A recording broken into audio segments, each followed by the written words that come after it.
Sali na bino nyonso eza bongo ya ngai ya bino Sirène Mbona na ye susu awa mpona likambo oyo etali communauté ndenge bapaster na biso basali ya Nzambe bazwi likambo awa parce que bazwi likambo awa pourquoi parce que makambo eza mitakala moko eza na nzela Sirène la sexy mwasi moko azala na Facebook soki azalaki kopi na bapaster soki nayebi mpe mwa makambo bien te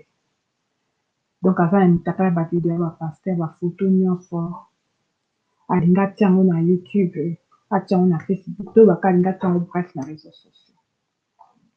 ye alobi aza na rando na bapaster soki baza barelation sikoyo aza te na paster moko te bapaster ebele bandeko ye alobi ye église kutu ya Nzambe ye aza na problème te ye azalaki osala kindumba ye na Facebook andimi na yabi alala na ba Facebook oza ndumba ya Facebook toboyi te mama yo ata oza ndumba ya Facebook momoni te ke mba ya Facebook aza mibali ya bato yo ke kosiba na mba ya Facebook me bazala babasi na bango na bino mpe bapapa ya Facebook comment boye Facebook eza tokotola bonjour bonsoir au revoir comment ça allait comment tozoyeba na bainformation eza ya makambo banzoka mitaka te sikoyo lelo tokomi wapi lelo tokomi Sirène wana mami wata soki aza ndoki d'abord aza baklika bandoki po bango réseaux sociaux na bango eza na ndenge normal te komana ya bondoki na kati ye moko mami wata ngai naza kopekisa bango non atindeli na camarade ne mo mama ndoki zoba soki nalalika na olota mama wana mama ndoki zoba nazoyela nga na butu ayebisi na kutu nakende tosala na aolakisaka nde basala akende yo mama ndoki zoba eza ya réseaux sociaux parce que esenga bi aza ya réseaux sociaux me nayebi réseaux sociaux na ye te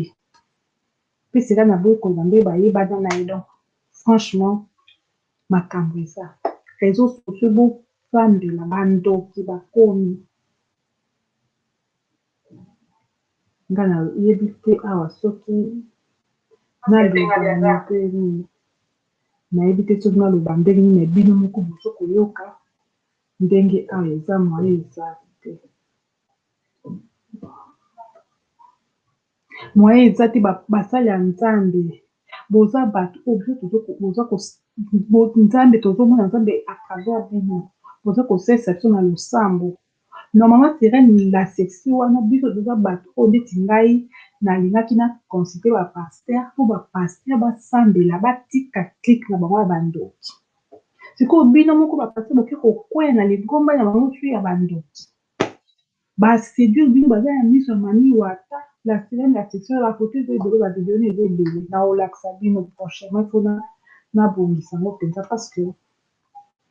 eza tellement que sexy nazokoka kolakisa na émission na nga te ngai naza na peut-être bocomprendre te ngai naza komi nanga Sirène Mbona chaîne nanga mpe ya YouTube komi nanga Sirène Mbona bosabone mpe naza nanga YouTube eza sika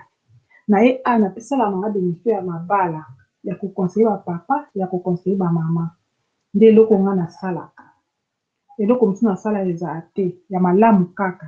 mais Sirène la sexy wana ye nde aza ndumba aza kosala kindumba na Facebook alala na mba ya Facebook ye nde so 666 aye kodétruire église ya Nzambe bandeko parce que ye alobi ke ye azalaki na makambo ya bapaster te bapaster badrage ti bakomi na makambo ya kokoma na makambo ya mitakala ye na bapaster ngai nyonso nazoloba eza na Facebook na ye nabakisi eloko te na lobeli te ngai nazopesa nde information bapaster baza na problème bapaster bazwi chantage parce que Sirène la sexy ye alobi olingisa bino kanga publier bolumbu na bino mpe bakombo ya baeglise na bino otanga kote donc parce que boza bapage ayebi bapage na bino bozala inconi te donc babandimi baokima donc makambo eza basali ya Nzambe bosali biso bepwani nasali bino kutu des émissions nakosala kaka Sirène la sexy ya d'émission chaque jour likolo kutu nano makambo yango baconseiller na bato ya mabala bozela na mo mokipu toza na problème Sirène la sexy nga pide batakala bapaster mpe azosala bazota nde aza nango alongola yango kutu na Facebook na ye atia yango donc eza deya apa po Facebook ebloka yango jamais donc aza asire bapaster tosala ndenga nayebi te lelo nakosala nazoleka kaka botuna na conscientize bato bamibali bolakisa mitakala na bino na bafacebook te boza bamarie boa na basi na bino ekomi makambo ya kosibana na bavideo na ndenge nini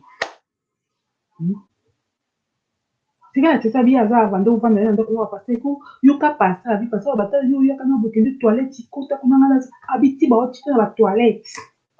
kende na toilette longa na place oza sasa bite pasteur nom de dienga na lima makambo te nga osaki kuma na kana mibali ya Facebook pasteur babi yo peti na ngai ngana nina sa takala ozoboya ndeni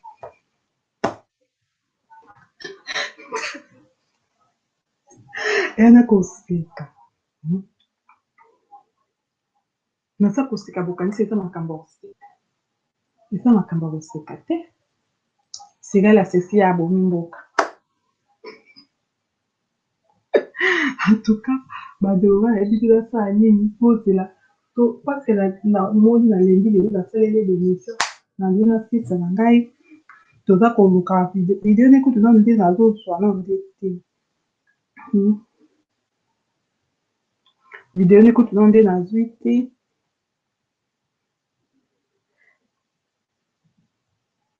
naza koluka bozela makambo eyindi bapaster bomoni bopesinga mosala osalelaka baémission bino bémission na kombo olobela bapaster bato église bomoni nde nazosala bapaster ya mino mosala nazobanga bapeye bango te bato église mpenza toka bosambela mpona koti likambo na koteli bapaster bozela na nini natikaka na 4 minutes parce que c'est la session yango mpe yeyo tobandeli so bafoto na ye bino mpe lisusu abi mibali ya Facebook boye na inbox bolobelingaki bafoto na ngai ezosedi na kosibana botala bino moko ye wana yeyo seyala sesi yeyo bino bato bozoluka ye yeyo bobina tia ye yeyo mwasi oyo ndoki Jezabeli atie tioko mwasi asola tioko lelo alingi asambwisa église alobi église etunaki te ye aza na ye mibali ya pe bozolingalinga nga mpona bafoto bino mibali ya Facebook bozosenga nga nalakisa bino mabele na nga nalakisi bino mabele na nga ti bolakisi nga motakala na bino na bapaster mpe bazolakisa motakala nga nakomi te yango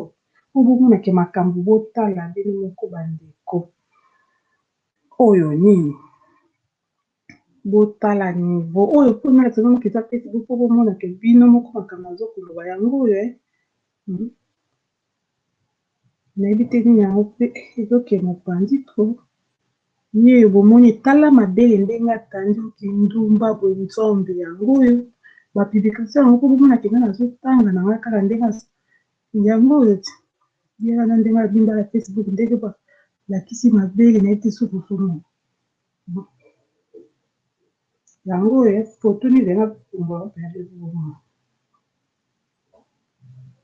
yango oyo yeyo pa yango bomoni yeyo bomwa nde aza ndoki Jezabel 667 mwasi ya Lucifer aye kokweyisa ya biso bapaster alingi akweyisa ya biso eglise ya Nzambe botala bapaster bino mpe boke kokoya na moto aboye lolenge egani nga lelo laseye nazwa mosala koya kolobela bino natiki kuna baémission na ngai kokabi yesu botala miso ndenge aza koséduire ndoki esprit de séduction Jezabel no eza ndenge yeyo botala ndenge atiki mabele libanda alobi ayaki ni makambo pase te yaki kenduma bato bafacebook apekisa bapaster batika bia boyaki ni abila sere nzonga na boyaki nanga bapaster bakangami nga lokwa sonzo ti baya kosalaka makambo ya motakala baya kolakisa motakala na boye yango oyeyo mpo bomwa tala botala ya biende aza botala ndenge aza na kindumba bavideo mpe ndeni emota bien te boto nayebi te je pense que yeyo peut-être motama likolo ndambo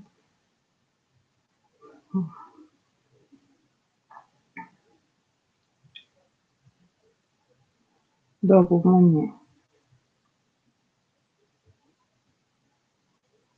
Jezabel ye na mabele nyonso. Donc po bomona ke makambo nazoloba nga na invente na nga te. Potala awa ndenge atiki mabele oyo bakimi na ndako box abi boolela mabele kitoko franchement kosiba na bakake kosiba mbala Facebook likolo ya mabele asisi mbala Facebook nyonso botala bondumba ya bosatana bamama tobanga nzambe sirene la section yango ye bota ndenge atiki mabele nzambe akwesi mibala bata ndenge ateli soki amelaka kisi ya choko soki nini na nkuna te bavideo nete na na biloko ne ebele yeyo te bomoni akokoma bomoni bapublication na mbala ya Facebook okotanga bajoli naye akomi te ye moko bapublication na yango wana.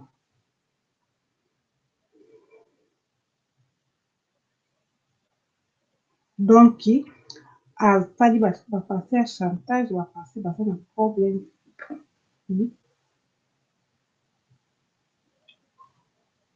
bapase na bino mpe moke kokota makambo ya boye na ndeni ndala bopesi na mosala boyebi bopesi na mosala makasi yeyo ata ndenge aza koseka elila la mami wata tala ndenge ali asekaka koseka nde signe ya deséduction osedi mbaba totala mami wata yeyo monde aza koseka kwa ndoki la sorcière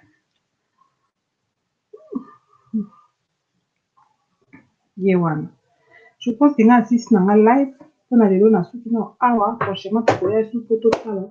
ndenge nini nazo koconvaincre ye apiblie mitakala wana te aefase mitakala ya basala ya nzambe parce que biso tozala besoin biso bana nzambe ya humiliation boye tokokokamo te wana eza koboma eglise ya nzambe 666 aye na mokili sirene la section wana amibenge alobi ye moko aza 666 mwasi alisi faire le diable satan nga nalobi te bapublication na ezali franchement nasuki ya po eza mpenza matata na kati na nga awa ekoki ezanga bongo ya bino la sirene dona bosabone na sirene dona chaîne na nga ya YouTube. Ok, au revoir et à la prochaine. Bye bye.